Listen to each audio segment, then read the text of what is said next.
Sa pinakadulong bahagi ng baryo ng San Jose, kung saan ang mga kubo'y tila nagkakaisa sa pagyuko sa bigat ng araw at ulan, naninirahan ang isang matandang babaeng Kuba na halos kasing tanda ng mga punong mangga sa gilid ng daan.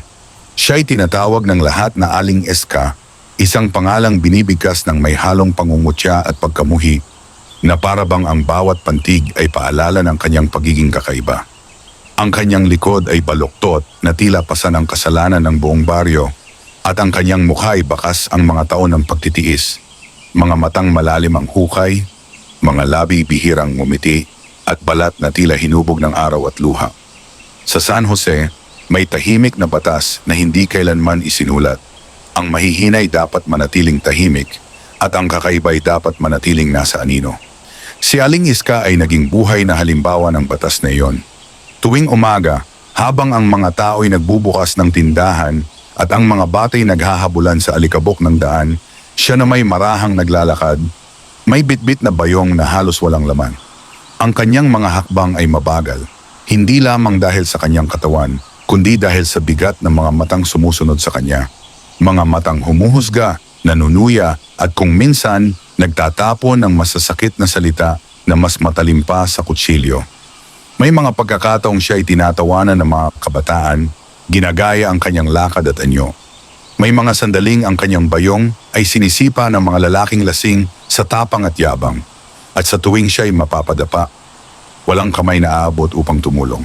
Sa halip, may mga tawang sasabay sa kanyang pagdaing, na parabang ang kanyang paghihirap ay isang aliwan sa mga pusong matagal nang nanigas. Ngunit sa likod ng katahimikan ni Aling Iska ay may isang kasaysayang hindi alam ng baryo. Sa tuwing sasapit ang dapit hapon at ang San Jose lulubog sa kulay kahel ng papalubog na araw, siya'y umuuwi sa kanyang maliit na kubo sa tabi ng kakahuyan. Ang kubong iyon, bagamat sira-sira at halos gumuho, ay may kakaibang katahimikan. Sa loob nito ay may mga lumang gamit, mga tapayan, mga tela na tila may mga simbolong hindi na maunawaan ng kasalukuyang henerasyon, at isang lumang baul na laging nakasara. Sa mga gabing tahimik, kapag ang hangin ay tila may dalang bulong mula sa kagubatan, nauupo si Aling Iska sa harap ng kanyang munting lampara. Ang kanyang mga kamay, bagamat nanginginig sa edad, ay may kakaibang katiyakan sa bawat galaw. Sa kanyang mga matay sumisiklab ang isang liwanag na hindi tugma sa kanyang anyo, liwanag ng kaalaman at alaala. Sa mga sandaling iyon, ang kuba at mahina na anyo ay tila isang balabal lamang na isinusuot niya sa harap ng mundo. Ang San Jose ay may mga lihim na mas matanda pa sa mga bahay at daan nito. May mga kwentong ibinubulong lamang sa pagitan ng matatanda, mga kwentong unti-unting nalilimutan sa paglipas ng panahon. Isa sa mga kwentong iyon ay tungkol sa mga taong nagtataglay ng kapangyarihang hindi nakikita ng mata. Kapangyarihang nagmumula sa ikalikasan, sa mga sinaunang kasunduan, at sa mga panata na minsang ginawa sa ilalim ng buwan. At sa gitna ng mga kwentong iyon, may isang anino na kahawig ng anyo ni Aling Iska, bagamat hindi kailanman pinangalanan. Sa araw-araw na pang-aapi, unti-unting nabubuo ang isang katahimikang mas mabigat kaysa sigaw. Si Aling Iska ay hindi sumasagot, hindi lumalaban, at hindi humihingi ng awa. Ngunit sa bawat insulto, may bahaging nagigising sa kanyang kalooban. Isang alaala ng kung sino siya noon at kung ano ang kanyang sinumpaan. Ang mga sugat na hindi nakikita ay dahan-dahang nagiging apoy na naghihintay lamang ng hangin upang lumaki. Isang hapon, habang ang ulan ay biglang bumuhos at ang mga tao'y nagtakbuhan upang magtago, naiwan si Aling Iska sa gitna ng daan. Nadulas siya sa putik at bumagsak. Ang kanyang katawan ay muling sinalubong ng lupa na tila matagal ng pamilyar sa kanya. May mga nakakita, may mga tumawa, at may mga tumalikod. Sa sandaling iyon, habang ang ulan ay humahalo sa kanyang luha, tumingala siya sa madilim na langit. Sa kanyang mga matay wala nang pakiusap. Tanging isang tahimik na pagpapasya.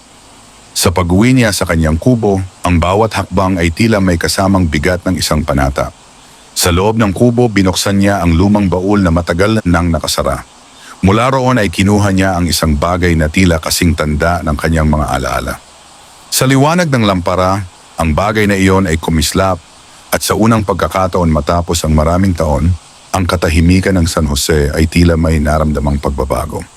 Sa gabing iyon ang baryo ay natulog nang walang kamalay-malay na ang kanilang pangungutya at kalupitan ay may kapalit. Ang hangin ay dumaan sa mga punong kahoy na may dalang pangako at sa gitna ng dilim, ang anino ni Aling Iska ay humaba, tila yumayakap sa lupa. Ang simula ng isang ganting matagal nang ipinagpaliban ay tahimik na isinilang. Kinabukasan ang baryo ng San Jose ay nagising sa karaniwang ingay ng umaga, tila walang nagbago, tila walang lihim na gumalaw sa ilalim ng katahimikan. Ngunit may kakaibang bigat sa hangin, isang di maipaliwanag na pakiramdam na gumagapang sa pagitan ng mga bahay at bukirin. Ang araw ay sumikat na tila mas maputla at ang mga anino ay mas mahaba kaysa dati para bang may inaabangang mangyari. Si Aling Iska ay lumabas ng kanyang kubo ng mas maaga kaysa karaniwan. Ang kanyang lakad ay mabagal pa rin. Ang kanyang likod ay baluktot pa rin, subalit may kakaibang kaayusan sa kanyang mga hakbang. Ang bayong na kanyang dala ay hindi na mukhang walang laman. May bigat itong hindi nakikita, isang bigat na hindi nasusukat ng mata. Sa bawat pagtapak niya sa lupa, tila may bahagyang pagyanig na hindi napapansin ng mga abalang tao. Sa palengke, nagtipon ang mga tindera at mamimili. Ang mga bulungan ay nagsimulang kumalat, hindi pa malinaw ang dahilan. Ngunit may mga salitang nabibitawan tungkol sa masamang pakiramdam, sa panaginip na paulit-ulit na bumabalik, at sa mga hayop na biglang naging balisa sa kalaliman ng gabi. Ang mga aso ay umuungal ng walang dahilan, at ang mga manok ay tila tumitigil sa pagtuka kapag dumarating ang dapit hapon. Dumaan si Aling Iska sa gitna ng palengke, at gaya ng dati, sinalubong siya ng mga tinging may halong pangungutya. May isang babae na sinadya siyang banggain, at may isang batang nagbato ng maliit na bato sa kanyang likod. Walang sinabi si Aling Iska, hindi siya lumingon. Ngunit sa sandaling iyon, yung hangin sa paligid ng bata ay tila biglang nanlamig at ang kanyang kamay ay nanginig nang hindi niya maipaliwanag. Ang mga nakasaksi ay nagkibit balikat lamang, hindi pa handang magtanong sa sarili kung bakit may kakaibang pagbabago sa karaniwang pangyayari. Sa dulo ng palengke ay may isang matandang lalaki na kilala sa kanyang pagmamataas. Siya ang madalas manguna sa panlalait kay Aling Iska, ang tinig na pinakamalakas kapag may kailangang pagtawanan. Nang magkrus ang kanilang mga landas, ngumisi ang lalaki at nagbitaw ng salitang puno ng paghamak. Sa sandaling iyon, tumingin si Aling Iska sa kanya, isang tingin na hindi galit, hindi rin awa, kundi malamig at malalim na tila tumatagos sa balat at buto. Napaatras ang lalaki nang hindi niya namamalayan at ang kanyang dibdib ay tila sinakal ng biglang kaba. Pagdating ni Aling Iska sa kanyang kubo, isinara niya ang pinto at naupo sa harap ng lampara. Mula sa bayong ay inilabas niya ang ilang bagay na tila karaniwan lamang sa paningin ng iba. Mga tuyong dahon, piraso ng kahoy at isang telang may mga simbolong halos burado na ng panahon. Isa-isa niya itong inayos. May tahimik na paggalang sa bawat galaw. Ang kanyang mga mata ay nakapikit at ang kanyang paghinga ay dahan-dahang sumabay sa ritmo ng gabi. Sa labas, ang hangin ay nagbago ng direksyon. Ang mga puno ay bahagyang yumuko at ang mga anino ay tila gumalaw ng may sariling kalooban. Sa loob ng kubo, ang lampara ay kumislap. Badang liwanag nito ay naglaro sa mga simbolo sa tela. Sa sandaling iyon, ang katauhan ni Aling Iska ay tila nahati sa dalawa. Ang matandang babaeng inaapi at ang tagapagdala ng kapangyarihang matagal nang natutulog. Sa baryo, nagsimulang mangyari ang maliliit na pagbabago. Ang isang lalaking kilala sa pananakit ng mahihina ay nadulas sa sariling bakuran at hindi makabangon maghapon. Ang isang babaeng mahilig manlait ay nawala ng boses sa gitna ng pakikipagtalo. Ang mga pangyayaring ito ay tila magkakahiwalay, walang malinaw na ugnayan, ngunit ang takot ay unti-unting sumisibol sa mga puso. Sa kanyang kubo, binuksan ni Aling Iska ang lumang baul at inilagay doon ang mga ginamit na bagay. Isinara niya ito ng marahan. Saan niya ito niranahan na parabang tinatapos ang isang paunang hakbang. Ang kanyang mukha ay nanatiling payapa, ngunit sa kaibuturan ng kanyang mga mata ay may liwanag ng determination. Ang ganting magsisimula sa maliliit na alon ay nakahanda ng maging unos, at ang San Jose sa kabila ng katahimikan nito, ay dahan-dahang papasok sa anino ng sarili nitong kasalanan. Habang lumilipas ang mga araw, ang baryo ng San Jose ay unti-unting nilalamon ng isang katahimikang hindi likas. Ang mga tao ay nagsimulang mag-ingat sa kanilang mga kilos, bagamat wala pa silang malinaw na dahilan. Ang mga dating malalakas ang loob ay tila biglang napipigilan sa pagsasalita, at ang mga salitang dati magaan na ibinabato sa kapwa ay ngayoy pinipigil sa dila. May isang bagay na gumagalaw sa ilalim ng karaniwang takbo ng buhay, isang puwersang hindi nakikita ngunit dama sa bawat paghinga. Si Aling Iska ay patuloy na naglalakad sa baryo araw-araw, tulad ng dati. Ang kanyang anyo ay nanatiling kuba, ang kanyang kasuotan ay nanatiling kupas at luma, ngunit ang mga mata ng mga tao ay hindi na basta nakatingin sa kanya nang may pangungutya. May halong pag-aalinlangan ang kanilang mga tingin, may bahid ng takot na hindi nila maipaliwanag. Kapag siya ay dumarating, may mga biglang tumatahimik, may mga umiiwas ng tingin at may mga napapahinto sa kanilang ginagawa. Sa isang bahay sa gitna ng baryo, nakahiga ang lalaking dating palaging nangunguna sa panlalait kay Aling Iska. 3 araw na siyang hindi makabangon. Ang kanyang katawan ay tila walang sugat, ngunit ang bigat sa kanyang dibdib ay hindi niya maalis. Tuwing ipipikit niya ang kanyang mga mata, napapanaginipan niya ang isang aninong baluktot, ang likod na dahan-dahang lumalapit, dala ang isang katahimikang mas nakakatakot kaysa sigaw. Sa bawat paggising niya, ang pawis ay bumabasa sa kanyang noo at ang takot ay nananatili. Sa kabilang dulo ng baryo, ang babaeng nawalan ng boses ay patuloy na umiiyak. Ang kanyang mga labi ay gumagalaw, ngunit walang tunog na lumalabas. Ang kanyang mga mata ay puno ng pagsisisi at sa bawat pagtatangkang magsalita, ang tanging lumalabas ay isang paos na hininga. Ang mga kapitbahay ay nagkakatinginan at ang mga bulungan ay nagsimulang magtagpo sa isang-iisang pangalan. Isang pangalang matagal na nilang binibigkas ng walang paggalang. Sa mga gabing tahimik, ang kubo ni Aling Iska ay nagiging sentro ng mga galaw na hindi napapansin ng karaniwang mata. Ang hangin sa paligid nito ay tila mas malamig at ang mga dahon ng mga punong kahoy ay bahagyang kumikilos kahit walang hangin. Sa loob, nakaupo siya sa harap ng lampara. Ang kanyang mga mata ay nakapikit at ang kanyang mga kamay ay nakapatong sa kanyang tuhod. Ang kanyang paghinga ay mabagal at pantay na tila nakikiayon sa tibok ng lupa sa ilalim niya. May mga alaala na bumabalik sa kanya, mga larawang matagal nang itinago sa kailaliman ng kanyang isipan. Nakikita niya ang sarili noong bata pa, tuwid ang likod, malinaw ang mga mata at ang pangalan niya ay binibigkas ng may paggalang. Naaalala niya ang mga panahong ang kapangyarihan ay hindi isang sandata kundi isang pananagutan. Ngunit ang mga alaala ring iyon ang nagpapaalala sa kanya ng panata na minsang kanyang binitawan.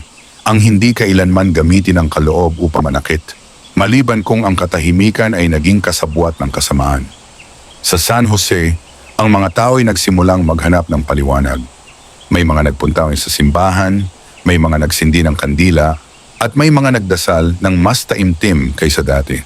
Ngunit ang kanilang mga panalangin ay tila bumabalik sa kanila ng walang sagot. Ang takot ay unti-unting nagiging konsensya, at yung konsensya ay nagiging bigat na hindi kayang alisin ng dasal lamang. Isang gabi, may isang binatilyong kilala sa pangungutya kay Aling Iska ang naglakad pa uwi mag-isa. Ang daan ay tahimik at ang buwan ay bahagyang natatakpan ng ulap. Sa bawat hakbang niya, tila may sumusunod na yabag na hindi niya makita. Nang siya ay huminto at lumingon, wala siyang nakita, ngunit ang kanyang dibdib ay biglang nanikip at ang kanyang mga binti ay nanghina. Sa kanyang isip, isang boses ang umalingaw-ngaw, hindi malakas ngunit malinaw, na tila nagmumula sa kanyang sariling konsensya. Kinabukasan ang binatilyo ay natagpuang nanginginig sa harap ng kanyang bahay, hindi makapagsalita, at ang kanyang mga mata ay puno ng takot. Ang baryo ay tuluyang nabalot ng pangamba. Ang mga tao ay nagsimulang magtaka kung ang kanilang mga ginawa noon ay may kapalit na hindi na nila kayang takasan. Sa kanyang kubo, binuksan ni Aling Iska ang bintana at tumingin sa baryo. Ang kanyang mukha ay nanatiling tahimik, ngunit sa kanyang mga mata ay may bakas ng bigat at lungkot. Ang ganting kanyang sinimulan ay hindi na lamang para sa kanya. Ito'y naging salamin na humaharap sa San Jose, ipinapakita ang anyo ng kalupitang matagal nitong binaliwala. Ang susunod na mga araw ay magdadala ng mas malinaw na paghatol at ang katahimikan ng baryo ay hindi na muling magiging tulad ng dati. Sa ika-4 na yugto ng katahimikan ng San Jose, ang takot ay hindi na lamang bulong kundi isang presensyang lantad na gumagala sa bawat sulok ng baryo. Ang mga tao ay nagising araw-araw na may kaba sa dibdib at ang gabi nagiging mas mahaba kaysa dati. Ang mga lampara ay mas maagang sinisindihan at ang mga pinto'y mas mahigpit na isinasara na para bang kayang pigilan ng kahoy at kandado ang bigat ng konsensiyang gumigising sa dilim. Si Aling Iska ay patuloy na naging bahagi ng tanawin ng baryo, ngunit ang kanyang presensya ay nagbago ng anyo sa paningin ng mga tao. Ang dating kuba na pinagtatawanan ay ngayoy nilalampasan ng may pag-iingat. May mga napapahinto sa paglalakad kapag siya'y paparating, may mga biglang nagkukunwaring abala, at may mga nagkakrus ng dibdib na tila nagtataboy ng masamang diwa. Wala ni isa ang naglakas loob na magsalita sa kanya at sa katahimikang iyon, mas lalo siyang naging mabigat sa kanilang isipan. Sa gitna ng baryo, may isang pamilya na kilala sa kanilang kalupitan sa mahihina. Ang ama ay madalas manguna sa panlalait at ang kanyang mga anak ay natutong tumawa sa sakit ng iba. Isang gabi, habang sila'y natutulog, isang kakaibang panaginip ang dumalaw sa bawat isa. Sa panaginip nakita nila ang baryo na nilalamon ng anino at sa gitna nito'y isang anyong kuba na tahimik na nakatayo. Hindi ito nagsasalita, hindi rin gumagalaw, ngunit ang presensya nito ay sapat upang magpabigat sa kanilang paghinga. Nang sila'y magising, ang kanilang mga katawan ay tila pinanghihinaan ng lakas at ang kanilang mga tinig ay nagiging mahina. Parang unti-unting nawawala ang sigla ng kanilang pagiging mapagmataas. Ang mga pangyayari ay nagsimulang mag-ugnay sa isipan ng mga tao. Ang mga pangalan ng mga naapektuhan ay unti-unting bumubuo ng isang malinaw na larawan. Lahat sila'y may iisang kasalanan.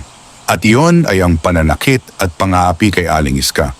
Ang takot ay unti-unting napalitan ng pagsisisi, ngunit ang pagsisising iyon ay huli na at walang kasiguraduhang sapat upang pigilan ang susunod na mangyayari. Sa kanyang kubo, si Aling Iska ay nakaupo sa harap ng lumang baul. Hindi niya ito binubuksan. Sa halip, hinahaplos lamang niya ang takip nito na para bang kinakausap ang isang alaala. Ang kanyang mga mata ay nakatuon sa isang puntong hindi nakikita ng iba at ang kanyang paghinga ay mabagal ngunit mabigat. Ang kapangyarihang kanyang ginagalaw ay hindi lamang tumutugon sa galit, kundi sa balanse, isang balanse na matagal nang nasira ng baryo. Sa isang sulok ng San Jose, may isang matandang babae na minsang nakakita ng kakaiba kay Aling Iska noong sila'y bata pa. Ang alaala ay muling sumiklab sa kanyang isipan. Isang gabi ng buwan, isang seremonyang tahimik, at isang pangalang binibigkas ng may paggalang. Ang matandang iyon ay napaupo, at ang kanyang dibdib ay tila piniga ng katotohanan. Alam niya na ang nangyayari ay hindi basta-basta at ang kapangyarihang gumagalaw ay mas matanda pa sa kanilang lahat. Kinabukasan ang baryo ay tila nagkaisa sa isang tahimik na kasunduan. Wala nang nagtawanan sa daan, wala nang malalakas na tinig na nanunuya. Ang mga tao ay nagsimulang maglinis ng kanilang mga bakuran, magbigay ng tulong sa mga kapitbahay at magpakita ng kabaitan na matagal nang nawala. Ngunit ang pagbabago ay may halong takot at ang kabaitan ay may bahid ng pag-iwas na para bang ginagawa lamang upang umiwas sa kaparusahan. Si Aling Iska ay tumigil sa gitna ng daan isang hapon at tumingin sa paligid. Ang kanyang mga mata ay nagmasid sa baryong minsan ay naging kulungan ng kanyang katahimikan. Sa kanyang dibdib may bahagyang pagbigat, isang paalala na ang kapangyarihan kapag ginamit ay may kaakibat na halaga. Ang mga pangyayari ay patuloy na kikilos at ang San Jose ay haharap sa mas malinaw na pagsubok kung saan ang tunay na pagbabago ay hindi na maaaring idaan sa takot lamang. Ang ikalimang umaga ay dumating sa San Jose na tila mas mabigat kaysa mga nauna. Ang hangin ay hindi na lamang malamig, ito'y may dalang pakiramdam ng paghihintay. Ang mga tao ay gumalaw ng marahan na para bang ang bawat hakbang ay maaring gumising sa isang bagay na mas pinipiling manatiling tahimik. Ang baryo na dating puno ng ingay at yabang ay naging isang lugar ng mga bulong at iwasang tingin. Si Aling Iska ay hindi lumabas ng kanyang kubo sa araw na yon. Para sa marami, ang kanyang pagkawala sa daan ay mas nakakatakot kaysa sa kanyang presensya. May mga lihim na pagtingin patungo sa kakahuyan kung saan naroroon ang kanyang tirahan at may mga nagtanong sa sarili kung ang katahimikang iyon ay tanda ng paghahanda. Ang kawalan niya ay nag-iwan ng puwang na pinuno ng haka-haka at pangamba. Sa gitna ng baryo, nagtipon ang ilang matatanda. Hindi sila nag-usap ng malakas, ngunit ang kanilang mga mukha ay nagsasalamin ng isang pasyang unti-unting hinuhubog. Ang mga ala-ala ng nakaraan ay nagsimulang umangat, mga kwentong minsang narinig lamang sa pagitan ng dasal at takip silim. May binanggit na pangalan, mahina ngunit malinaw. At sa pagbanggit nito ay may mga napapikit na mata na para bang kinikilala ang isang katotohanang matagal nang iniiwasan. Sa isang bahay na malapit sa ilog, isang lalaking kilala sa kalupitan ay nagising na may mabigat na pakiramdam sa kanyang dibdib. Ang kanyang mga kamay ay nanginginig at ang kanyang paningin ay tila lumalabo sa bawat pagtatangkang tumayo. Sa kanyang isip, bumabalik ang mga eksenang matagal niyang binaliwala. Ang pagtawa niya sa pagkadapa ng isang matanda, ang mga salitang binitawan niya ng walang pagsisisi. Ngayon, ang mga ala-ala ay hindi na basta larawan, sila'y naging bigat na pumipigil sa kanyang paghinga. Sa kakahuyan, sa loob ng kubo ni Aling Iska, ang katahimikan ay masinsin at malalim. Nakaupo siya sa harap ng baul, ang kanyang mga kamay ay nakapatong sa ibabaw nito. Hindi niya ito binubuksan. Sa halip, pinakikinggan niya ang lupa, ang hangin at ang mga tunog na nagmumula sa labas. Mga tunog ng baryong unti-unting natututo sa sarili nitong pagkakamali. Ang kanyang mukha ay walang bakas ng galit, ngunit ang kanyang mga mata ay may dalang bigat ng desisyon. May isang alaala ang bumalik sa kanya ng malinaw. Isang gabing tahimik, isang panatang binitawan sa ilalim ng buwan, at isang pangakong iingatan ang balanse sa pagitan ng tao at ng mga puwersang hindi nila nakikita. Ang kapangyarihang nasa kanya ay hindi likas na mapanira. Ito'y isang salamin. Kung ano ang ibinibigay ng tao sa mundo, iyon din ang bumabalik sa kanila.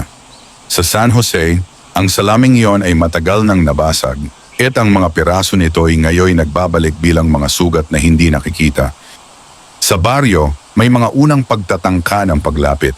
Isang babae ang nag-iwan ng pagkain sa gilid ng daan patungo sa kakahuyan. Isang lalaki ang tahimik na naglinis ng bakuran malapit sa kubo ni Aling Iska.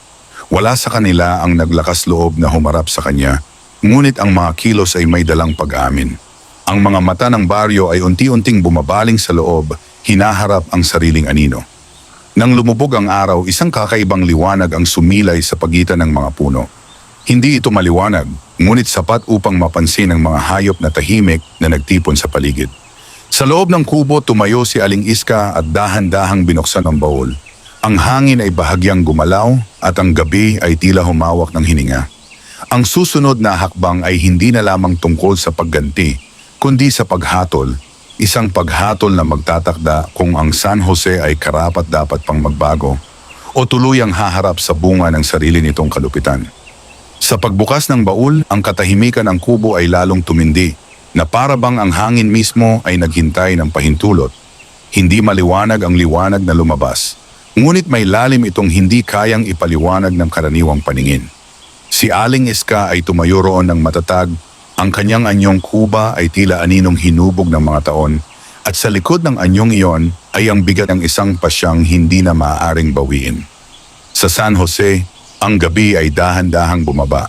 Ang mga tahanan ay nagsara ng kanilang mga bintana at ang mga ilaw ay pinatay ng mas maaga kaysa dati. Ang mga tao ay natulog na may dalang takot at pag-asa, takot sa kaparusahan at pag-asang baka may puwang pa para sa kapatawaran. Ngunit ang kapangyarihang gumagalaw ay hindi nakikinig sa pakiusap na huli na. Ito'y tumutugon sa katotohanan ng puso. Sa mga daang minsang naging saksi ng pangungutya, may mga yapak na hindi nakikita ang naglakbay. Ang mga anino ay humaba at nagtagpo at ang katahimikan ay naging masinsin, parang isang kumot na bumabalot sa baryo. Ang mga may kasalanan ay nagsimulang makaramdam ng bigat, hindi sa katawan, kundi sa diwa. Ang kanilang mga panaginip ay napuno ng mga larawang matagal nilang iniiwasan, at sa bawat paggising ay may dalang pangunawang hindi na kayang itaboy.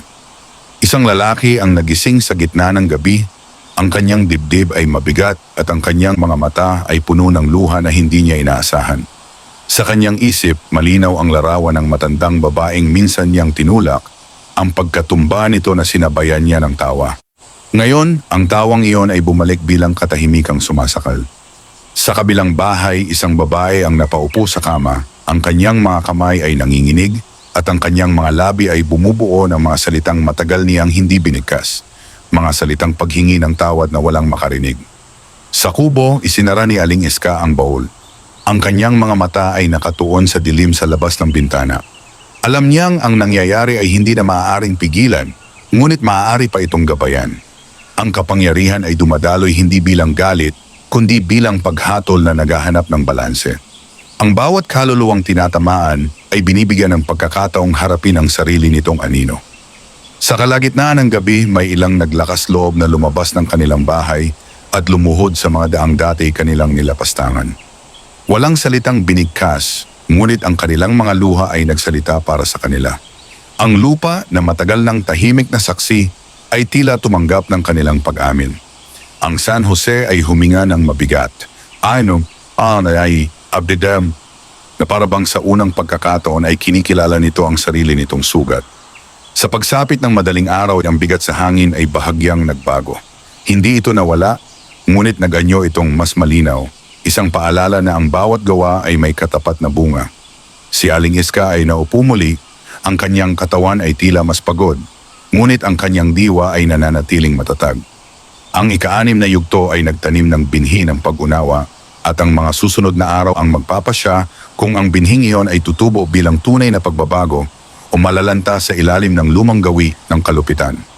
Sa pagpasok ng ika-7 araw, ang San Jose ay hindi na ang baryong kilala ng mga tao sa kanilang alaala. May pagbabago sa kilos ng lahat, isang pag-iingat na hindi bunga ng utos kundi ng takot na unti-unting nagiging pag-unawa. Ang mga daan ay nanatiling tahimik at ang mga mukha ay tila may bakas ng pagod na parabang ang bawat isa ay dumaan sa isang gabing pakikipagbuno sa sariling konsensya. Si Aling Iska ay muling lumabas ng kanyang kubo matapos ang ilang araw na hindi pagpapakita. Ang kanyang anyo ay hindi nagbago. Kuba pa rin, mabagal pa rin ang hakbang, ngunit ang kanyang presensya ay mas mabigat kaysa dati. Nang siya'y makita ng mga tao, walang tumawa, walang nagbato ng salita. Sa halip, may mga yumuko ang ulo, may mga kusang umurong sa gilid ng daan, at may mga matang umiwas na tila hindi kayang harapin ang katahimikan sa kanyang mga mata. Sa gitna ng baryo, may isang lalaking kilala sa pagiging malupit at mapang-api na tuluyang bumigay. Sa harap ng maraming tao siya'y napaluhod, ang kanyang mga balikat ay nanginginig sa bigat ng luha. Wala siyang binigkas na pangalan, ngunit ang kanyang mga mata ay nakatuon kay Aling Iska. Sa kanyang mukha ay wala ng yabang, tanging isang pag-amin na matagal lang kinikimkim. Ang mga nakasaksi ay nanahimik at sa katahimikang iyon ay may isang hindi binibigkas na katotohanan ang umiral. Hindi huminto si Aling Iska, dumaan siya sa harap ng lalaki at sa sandaling iyon ay tila may gumaan sa hangin. Ang pagluha ng lalaki ay naging mas tahimik at ang kanyang paghinga ay unti-unting bumalik sa normal. Ang mga tao ay nakaramdam ng kakaibang paggalaw, hindi bilang himala kundi bilang bunga ng isang pusong tunay na humarap sa sariling kasalanan. Sa araw ding iyon, may utang narating iyon may mga nagpunta sa kubo ni Aling Iska. Hindi sila pumasok, hindi rin sila kumatok. Tahimik silang nag-iwan ng mga handog, pagkain, tubig at mga simpleng bagay na may dalang paggalang. Ang mga kilos na iyon ay hindi hinihingi, ngunit kusang ibinigay na parabang ang baryo ay unti-unting natututo ng wikang matagal nitong kinalimutan. Sa loob ng kubo, naramdaman ni Aling Iska ang pagbabago. Ang kapangyarihang dumadaloy sa kanya ay hindi na kasing bigat. Ito'y unti-unting humuhupa na parang alon na matapos ang unos ay bumabalik sa dalampasigan. Ngunit alam niyang ang proseso ay hindi pa tapos. Ang tunay na pagsubok ay hindi ang takot, kundi ang pananatili ng pagbabago kapag ang takot ay nawala. Pagsapit ng gabi, ang baryo ay nanatiling gising. Ang mga tao ay nagtipon sa kani-kanilang bahay, nag-uusap ng mahina at nagbabalik tanaw sa mga kilos na dati kanilang ipinagwalang bahala. Ang mga salitang patawad ay unti-unting nagiging bahagi ng kanilang paghinga, hindi bilang pananggalang, kundi bilang pagkilala. Sa ilalim ng buwan, si Aling Iska ay tumingala sa langit. Ang kanyang mga mata ay puno ng pagod at lungkot, ngunit may bakas ng kapanatagan. Ang ikapitong yugto ay hindi na tungkol sa parusa, kundi sa pagpili. Ang San Jose ay nasa pagitan ng lumang anyo at ng bagong landas, at ang susunod na hakbang ay magpapasya kung ang liwanag na sumilip ay mananatili o tuluyang mawawala sa anino ng nakaraan. Sa ikawalong yugto, ang San Jose ay nagising na may kakaibang katahimikan na hindi na nakaugat sa takot, kundi sa pagninilay. Ang mga tao ay gumalaw ng dahan-dahan. Puno siya nagtanawa na para bang bawat kilos ay sinusukat hindi ng mata ng iba, kundi ng sariling konsensya. Ang baryo ay tila humihinga ng mas malalim at sa bawat paghinga ay may bitbit na alaala ng mga nagdaang araw. Si Aling Iska ay nanatili sa kanyang kubo ng halos buong araw. Ang kanyang katawan ay tila mas pagod kaysa dati na para bang ang mga tao ng pagtitiis ay biglang bumigat sa kanyang mga balikat. Nakaupo siya sa harap ng bintana, pinagmamasdan ang mga punong kahoy na marahang gumagalaw sa hangin. Ang kanyang mga mata ay puno ng alaala, hindi ng galit, kundi ng mga sandaling minsan niyang piniling manahimik upang panatilihin ang balanse. Sa baryo, may mga pagbabago na hindi kailangang ipahayag. Ang mga batang dati natutong tumawa sa kahinaan ng iba ay ngayoy mas tahimik, mas mapagmasid. Ang mga matatanda ay nagsimulang magturo sa pamamagitan ng kilos, hindi na ng pangaral. May mga simpleng tulong na kusang ibinibigay at may mga salitang maingat na pinipili bago bigkasin. Ang mga daan ay nanatiling pareho, ngunit ang mga pusong dumara dito ay nagbago ng anyo. Isang umaga, may isang batang babae ang naglakad patungo sa kakahuyan. Hindi siya nagmamadali at ang kanyang mga mata ay puno ng pag-aalinlangan at tapang. Sa harap ng kubo ni Aling Iska, huminto siya at nag-iwan ng maliit na bungkus ng mga bulaklak sa lupa. Wala siyang sinabi. Tumalikod siya at umalis, dala ang isang katahimikang may dalang pag-asa. Mula sa bintana, nakita ni Aling Iska ang ginawa ng bata at sa unang pagkakataon matapos ang mahabang panahon, may bahagyang pagluwag sa kanyang dibdib. Sa paglipas ng oras, ang kapangyarihang matagal niyang ginamit ay patuloy na humuhupa. Hindi ito pagkawala, kundi pagbabalik. Parang ilog na matapos ang baha ay muling bumabalik sa kanyang pampang. Alam ni Aling Iska na ang kapangyarihan ay hindi niya pag-aari, siya'y tagapag-ingat lamang nito. At kapag ang balanse ay muling natagpuan, ang tungkulin ng tagapag-ingat ay ang umatras. Sa dapit hapon, nagtipon ang ilang tao sa gitna ng baryo. Hindi ito pagtitipon ng takot o galit, kundi ng pagkilala. Tahimik silang nag-usap tungkol sa mga nangyari, hindi upang sisihin ang isa't isa, kundi upang maunawaan. Ang pangalan ni Aling Iska ay binigkas ng may paggalang, hindi bilang alamat, kundi bilang paalala ng hangganan na hindi dapat lampasan. Sa kanyang kubo, isinara ni Aling Iska ang baul sa huling pagkakataon sa gabing yon. Ang kanyang mga kamay ay nanatili sa takip nito ng ilang sandali na para bang nagpapaalam sa isang yugto ng kanyang buhay. Ang kanyang mukha ay nanatiling payapa, ngunit ang kanyang mga mata ay may bakas ng lungkot at pagtanggap. Ang ikawalong yugto ay naglatag ng landas. Isang landas na hindi na nangangailangan ng parusa upang manatiling tuwid, kundi ng alaala upang hindi na muling maligaw. Sa ikasiyam na yugto, ang San Jose ay humarap sa isang katahimikang mas malinaw kaysa alinmang nauna. Hindi na ito katahimikan ng takot o pag-iingat, kundi katahimikan ng pag-unawa. Ang mga araw ay dumaloy ng payapa at ang mga gabi ay hindi na sinasakal ng kaba. Gayunman, sa ilalim ng bagong ayos ng baryo ay may isang pakiramdam ng pamamaalam na unti-unting namumuo. Si Aling Iska ay bihirang makita sa mga daan. Kapag siya ay lumalabas, ang kanyang mga hakbang ay mas mabagal at ang kanyang paghinga ay mas mabigat. Ang mga taong nakakakita sa kanya ay kusang nagbibigay daan, hindi dahil sa takot, kundi dahil sa paggalang. May mga matang sumusunod sa kanya, may dalang lungkot na hindi maipaliwanag, na para bang nararamdaman nilang may isang bahagi ng baryo na malapit ng magbago ng tuluyan. Sa isang tahimik na umaga, may ilang matatanda ang nagtipon sa ilalim ng punong mangga sa gitna ng San Jose. Hindi sila nag-usap tungkol sa kapangyarihan o parusa.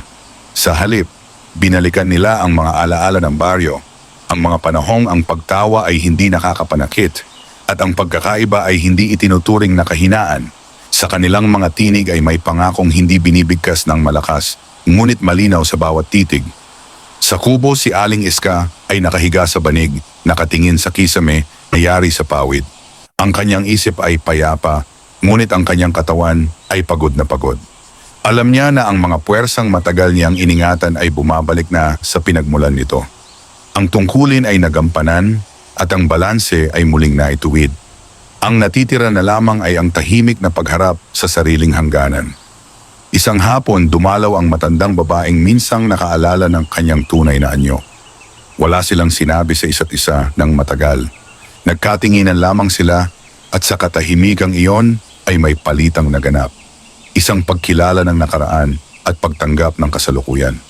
Nang umalis ang bisita, ang kubo ay muling napuno ng katahimikan na may bahid ng pamamaalam. Sa baryo, may mga batang naglalaro sa daan at ang kanilang mga tawa ay hindi na natitinag ng pangamba. Ang mga matatanda ay nakaupo sa kanilang mga bangko, pinagmamasdan ang paglubog ng araw na may bagong pagtingin. Ang San Jose ay muling naging tahanan, hindi ng mga lihim na kinikimkim, kundi ng mga aral na hindi na kailangang ipagsigawan. Sa gabing iyon, ang buwan ay sumikat ng malinaw. Sa liwanag nito, si Aling Iska ay naupo sa labas ng kanyang kubo. Ang kanyang likod ay bahagyang nakatuwid kaysa dati. Ang kanyang mga mata ay nakatuon sa baryo at sa bawat paghinga ay may pakiramdam ng pasasalamat. Ang ikasiyam na yugto ay naglatag ng huling paghahanda. Isang tahimik na paalala na ang bawat kapangyarihan ay pansamantala. Ngunit ang mga aral na iniwan nito ay maaaring manatili magpakailanman. Dumating ang ikasampung yugto na walang hudyat, walang ingay at walang pangamba. Ang umaga sa San Jose ay sumikat na tila karaniwan, ngunit may malinaw na pakiramdam ng pagtatapos na nakahimlay sa hangin. Ang baryo ay gumising na may tahimik na kaalaman na ang isang mahalagang bahagi ng kanilang kasaysayan ay umabot na sa huling pahina. Si Aling Iska ay hindi na lumabas ng kanyang kubo ng araw na iyon. Sa loob, ang liwanag ay pumapasok sa pagitan ng mga siwang ng dingding, banayad at sapat lamang upang makita ang mga bakas ng buhay na kanyang tinahak. Ang baul ay nanatiling sarado. Ang mga bagay na minsang naging daluyan ng kapangyarihan ay tahimik na nagpahinga, tila tapos na ang kanilang tungkulin. Ang kubo ay hindi na puno ng bigat, kundi ng isang katahimikang payapa at buo. Sa huling sandali ng umaga, naupo si Aling Iska sa banig. Ang kanyang likod ay bahagyang tuwid. Ang kanyang mga kamay ay nakapatong sa kanyang mga tuhod. Ang kanyang paghinga ay mabagal, hindi dahil sa panghihina, kundi dahil sa pagtanggap. Sa kanyang isip, walang galit, walang hinanakit, at walang pagsisisi. Ang mga sugat ng nakaraan ay hindi na humihingi ng ganti. Sila'y naging alaala na lamang, mga bakas ng daang tinahak upang maunawaan ang halaga ng katahimikan at katarungan. Sa San Jose, may mga taong biglang nakaramdam ng kakaibang paggaan sa dibdib. Hindi nila alam ang dahilan, ngunit may pakiramdam ng pasasalamat na hindi nakatuon kanino man. Ang mga ibon ay muling kumanta ng mas maaga at ang hangin ay dumaan sa mga bahay na parang paalam na haplos. Ang baryo ay hindi nagdiwang, hindi rin nagluksa. Sa halip, ito'y tahimik na huminga tulad ng isang taong nakatapos ng mahabang paglalakbay. Sa dapit hapon, may ilang tao ang naglakad patungo sa kakahuyan. Hindi sila nag-usap. Nang makarating sila sa kubo, nakita nila itong nakatayo pa rin, tahimik at buo. Sa loob, si Aling Iska ay nakahiga ng payapa. Ang kanyang mukha ay walang bakas ng sakit o bigat. Ang anyo niyang kuba ay tila mas magaan, na parabang ang mga taon ng pasanin ay tuluyan ng ibinaba. Walang takot ang bumalot sa mga nakakita, kundi paggalang. Walang luha ang umagos ng malakas, ngunit may katahimikang puno ng pag-unawa. Alam ng San Jose, sa sandaling iyon, na ang kapangyarihang minsang gumalaw ay hindi na naroroon sapagkat hindi na ito kailangan. Ang aral ay naitanim na at ang baryo ay may pananagutang alagaan ito. Sa mga sumunod na araw, ang kubo ni Aling Iska ay nanatiling nakatayo. Walang sumira rito, walang gumalaw sa baul. Ito'y naging isang tahimik na palatandaan, hindi ng takot, kundi ng alaala. Ang mga bata'y tinuruan ng mga matatanda na ang kabaitan ay hindi dapat ibinibigay dahil sa pangamba, kundi dahil ito ang tamang gawin. And sa paglipas ng panahon, ang pangalan ni Aling Iska ay hindi naging alamat na puno ng pangamba, kundi isang paalala na ang katahimikan ng inaapi ay hindi kahinaan. Ang kapangyarihang ginagamit para sa balanse ay hindi kailanman mawawala. Sa San Jose, ang buhay ay nagpatuloy, dala ang isang aral na hindi na kailangang ulitin sa pamamagitan ng sakit, sapagkat minsan na itong itinuro at minsan ay sapat na.